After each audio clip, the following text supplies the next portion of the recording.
Assalamualaikum warahmatullahi wabarakatuh. Apa kabar anak-anak Ustadz?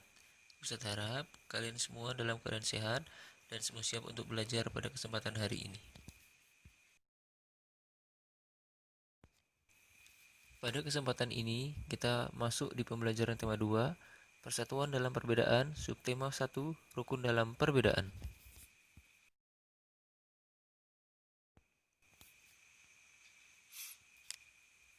Dan inilah tujuan pembelajaran yang akan kita capai pada pembelajaran subtema 1 ini.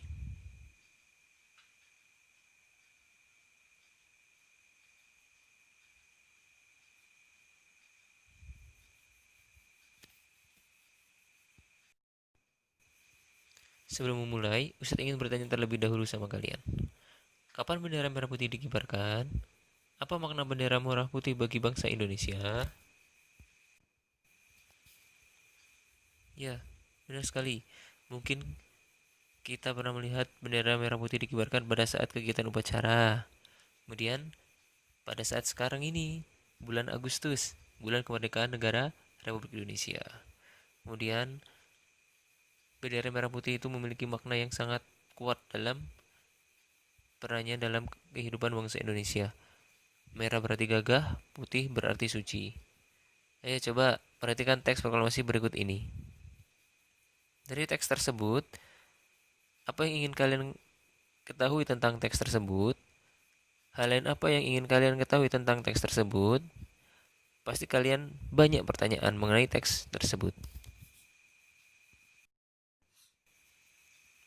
Ayo perhatikan teks tentang proklamasi kemerdekaan Indonesia. Kalian bisa membacanya. Teks tersebut ada pada halaman 2 di buku tematik kalian. Tentu, dari teks tersebut kalian bisa menggali informasi yang sebenarnya. Peristiwa apa yang terjadi pada saat itu? Mengapa peristiwa itu bisa terjadi? Siapa saja yang terlibat dalam peristiwa itu? Bagaimana peristiwa itu bisa terjadi?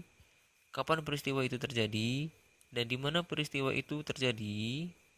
Ya, kalian akan menemukan ataupun bisa menjawab pertanyaan Ustadz tadi jika kalian sudah membacanya. Yo, silakan dibaca. Jika sudah, pasti kalian akan menemukannya. Tentunya kalian masih ingat teks proklamasi yang sudah kita bahas di awal tadi. Dari situ kita dapat mengetahui bahwa sebenarnya makna proklamasi itu adalah yang pertama, sebagai puncak perjuangan bangsa. Yang kedua, pengakuan kepada dunia luar. Tiga, menaikkan martabat bangsa.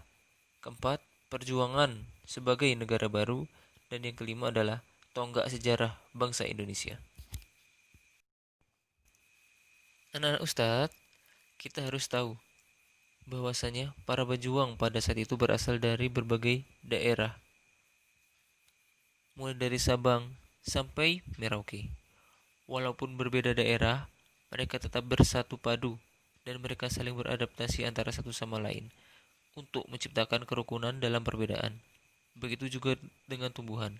Mereka akan beradaptasi dan menyesuaikan diri terhadap lingkungannya.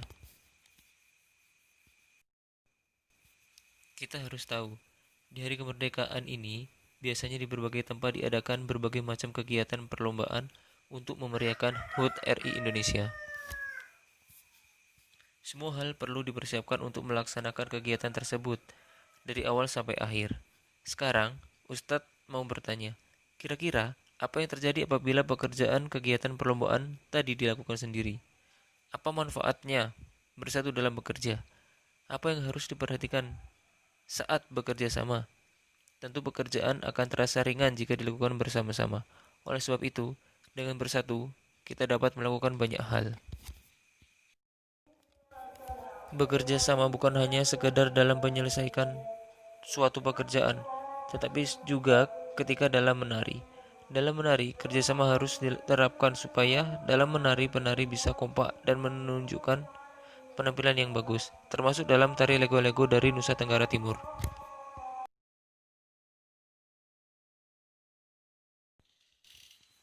Anak-anak semua, di rumah kalian pastinya banyak sekali jenis tanaman. Tanaman-tanaman tersebut memiliki bentuk yang berbeda-beda. Perbedaan tersebut terjadi karena tumbuhan tersebut beradaptasi atau menyesuaikan diri terhadap lingkungan, seperti bambu dan juga kangkung air. Pastinya, mereka memiliki bentuk yang berbeda. Perbedaan terjadi karena bambu merupakan tumbuhan yang hidup di darat, sedangkan kangkung air merupakan tanaman yang hidup di air.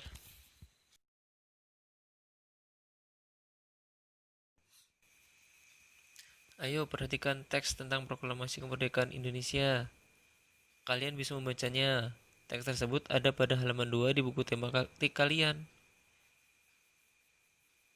Tentu, dari teks tersebut kalian bisa menggali informasi yang sebenarnya. Peristiwa apa yang terjadi pada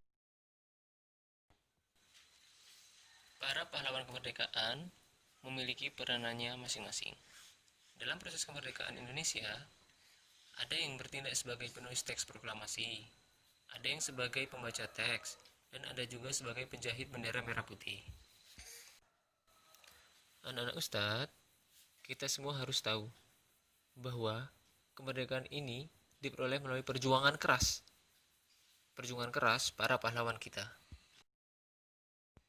Perjuangan para pahlawan yang telah gugur itu harus kita hargai. Kita harus selalu menjaga persatuan dan kesatuan bangsa. Walaupun kita dengan kawan kita berbeda suku bangsa, berasal dari daerah yang berbeda-beda, namun kita harus memiliki kebanggaan terhadap budaya bangsa, kebudayaan daerah kita masing-masing. Karena perbedaan ini menjadikan bangsa kita ini menjadi berwarna. Seperti pelangi, memiliki banyak warna untuk menjadi indah. Anak-anak, kita harus menghargai jasa para pahlawan kita. Bangsa yang besar adalah bangsa yang menghargai jasa para pahlawannya. Salah satu cara yang dapat kita lakukan adalah kita melaksanakan upacara dengan disiplin. Kita harus tahu bahwa saat zaman penjajahan sangat sulit untuk upacara, walaupun hanya sekedar mengibarkan bendera. Apalagi kita ketika ditunjuk sebagai petugas terkhusus pengibar bendera, kita harus melaksanakannya dengan semangat.